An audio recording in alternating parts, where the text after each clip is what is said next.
Hello everyone, and welcome! Today I'll be unboxing another figure. This is the Guilty Gear Strive May 1/7 scale figure from Broccoli. Now I've been playing Guilty Gear Strive since its launch and I still enjoy the hell out of it. Every character in the game has something to love about them. I can't think of one I don't like, so when I saw that a May scale figure was in development, I was already sold. Pre-orders opened about a year ago and I just got her in the mail at the beginning of January. I've been sitting on this figure for a little while, waiting to get some time to unbox her for the channel. So here we are now. To start off, she comes in a cardboard box, protecting the figure box with the plastic windows on the inside. The box itself is nice and vibrant with some highlighted features of the figure plastered all over. Removing her from the plastic reveals that she is all one unit. No assembly required for this figure. The only removable piece is her hat, which is actually a cool little feature. Even better, it stays on her head via magnet, making it easily removable and secure at the same time. And that's just great figure design. There needs to be more magnets in scale figures. Now with her being one piece, May is a pretty hefty figure, which should be expected with her lugging that giant anchor around. So fresh out of the box and on display, May came out even better than I imagined. It's vibrant, has a dynamic pose, and it captures May's character and design perfectly. It even highlights some details I never noticed on her before. There's a lot of movement in this figure, with May's hair being the most active element. It works its way all around the figure, and there isn't an angle where it's not part of the shot. It has a wave-like shape to it, and gives me the idea that she's flying on her airship from the game. Her oversized sweater is the next thing that catches my eyes with how many little details it hosts. I'm a fan of the big yellow stitches around her sleeves and pockets especially. I just want this sweater for myself, really. The little buckles on her sleeves are probably pointless, but still an aesthetically pleasing and on-brand design choice for someone from Guilty Gear. Still nothing compared to someone like Soul Bad Guy, who's one belt away from becoming a Final Fantasy character. The paint job on the sweater is nice as well. It's hard to see with the lights, but there are some light airbrush gradients around the folds and creases. You can see it a little better on her hat, which gives it a nice squishy look. As I mentioned earlier, there's lots of bells and whistles to May's design that were not missed out on this figure at all. She has her little anchor patch on her sweater and some nice buttons on the sides of her hat. Then there's her backpack that has a few patches of its own, and a personality too. Apparently it's based on a Guilty Gear character named Chimaki, who serves as the franchise's mascot according to the game's creator. We don't get to see the backpack much in game, so it's nice to have it here for full tangible viewing pleasure. Moving on, let's talk about the giant anchor in the room. May's weapon of choice, but also one of the main support pieces for this figure. The anchor itself looks okay. Nothing special, but it fits with the rest of the figure visually. There's some small brown dabs of paint along the edges that appropriately gives it a more rusted look. There's even some small text that reads Jellyfish on the sides, May being a member of the group known as the Jellyfish Pirates. So while a little plain looking on closer inspection, I think just the novelty of having an anime figure with an anchor as a part of it is enough for me. The only other one I can think of off the top of my head is that new HoloLive figure that came out recently as well. I don't plan on buying that one, but I imagine the two of them together on a shelf would look really cool in a pirate-themed collection. Finally, there's the base of this figure. It's pretty big, which is again, to be expected with the giant anchor. It's pretty basic, but it has a bit of charm to it. I like that it's based on the exterior of May's airship that can be seen in-game. It has a few small details, and the paint job is okay too. Underneath, you can see that it's hollowed out, which is good as to not add any unnecessary plastic. Just a couple of points to support the anchor and May's right foot, making for an all-around sturdy sculpt. The only fragile parts I can think of are her blue sweater strings in the front. They're very thin and jut out from the main body, so definitely be mindful of that before moving her around. Now, when May went up for pre-orders, there was also a second version available, that one coming with an acrylic stand as a bonus, for a slightly higher price. At the time, it was the only version available, so I bought it not wanting to miss out on the figure. And here it is. Just some of her art that I think you can find in-game. If I'm being honest though, I don't think it's worth the extra yen. It's nice, but not something I would go out of my way for. What might be worth it, however, is this other version of the figure that comes with a Mr. Dolphin acrylic stand instead. Mr. Dolphin being May's other weapon of choice.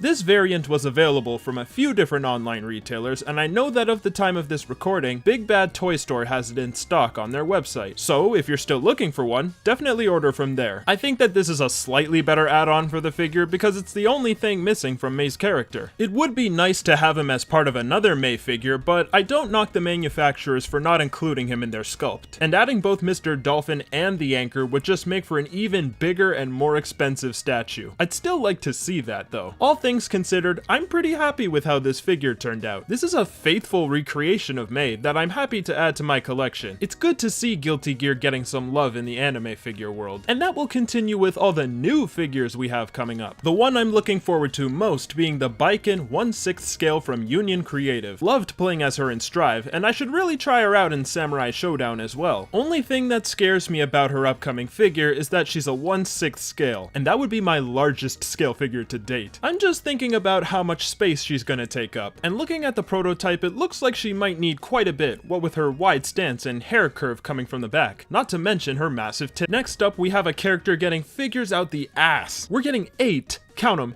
8 flavors of brisket, a scale figure from Fat Company, Quest Q, Broccoli, E-Stream, Kotobukiya, Spirit Tail, and Mimeyoi. And to top it all off, a pop-up parade as well. I'm definitely pre-ordering one of the scales, but I'm gonna wait for more finished paint pictures before deciding, and I can only hope that some of the love for Bridget will rub off on the rest of the Guilty Gear cast. Following that, we have the Jacko Pose Jacko figure coming from Apex Toys. Now, I don't want to judge anybody's collection if people do enjoy this sort of thing, but this needs to be said. What the hell were they thinking, making this a 1/9 scale? What figure is 1/9 scale? You were so close to making the perfect Guilty Gear figure. Most other scale figures made for the series are between 1/6 and 1/8 size, so this one's gonna be ridiculously smaller in comparison. The figure was announced nearly a year ago, and all we've had to go on since then is a silhouette, so I guess we'll just have to wait and see. Lastly, there was an announcement for a 1/7 scale Ramlethal Valentine figure, and I should really be calling this a 1/7 scale statue cause this baby's coming from Prime 1 Studios. And given their track record, this tells us 2 things. 1, this figure's gonna be fucking beautiful. And 2, this figure's gonna be fucking expensive. You know, opting for her Nendoroid might be a better idea price-wise, seeing as this one's basically coming out the gate potentially as expensive as the older Ram figures on the market. Estimated price coming to roughly 2 human kidneys. I really just want to see how it turns out, but if it ends up costing only 1 kidney, I'll consider it. I have my connections. Well, that's all I have for this video, everyone. Let me know what figures you're looking forward to this year and beyond in the comments below. More unboxings coming soon, so I hope you stay tuned. Alright everyone,